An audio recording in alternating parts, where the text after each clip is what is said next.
Along the Silk Road, we found the Chinese are proud of their culture and achievements. From the Buddhist art preserved for 15 centuries in the famous caves at Dunhuang, to today's rapid economic growth.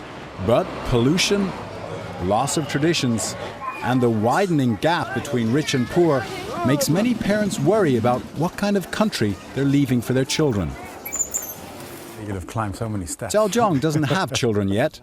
The 27-year-old runs an environmental non-profit in Lanzhou, a city so polluted by its factories that local officials once proposed bulldozing a mountain to let fresh air blow in. The Yellow River here is mostly biologically dead. He wants to clean it up. Maybe if I have children, I hope they can swim in the Yellow River again.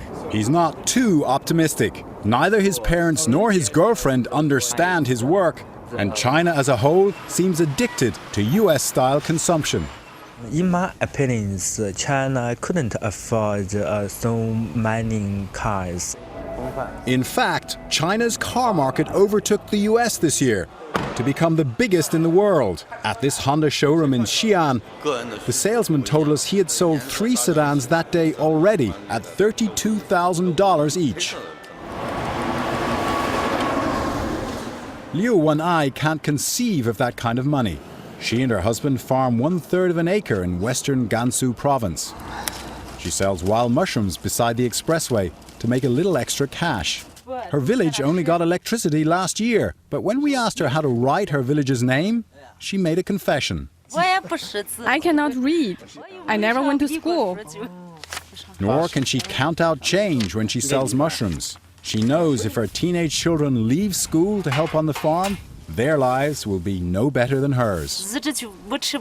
Sometimes we have nothing to eat, no money to spend, but I'm doing everything I can to keep my children in school.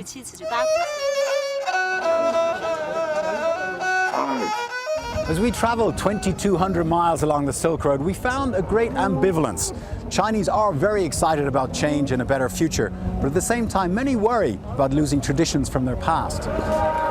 In the Muslim city of Kashgar, an ancient trading post on the edge of Central Asia, we followed local photographer Wu Shangqian as he photographed the centuries-old mud brick houses of the old town. Last year, the government began to demolish these buildings to make way for new construction. Wu understands why. They're cramped, unhygienic, and pose a fire hazard, but he's torn. I have a very deep attachment to the old town. China's opening to the world has brought huge benefits, offering opportunities to today's generation their parents couldn't have imagined. But it also has significant costs. Costs that this generation's children will have to face in the future. Terry McCarthy, CBS News, Kashgar, China.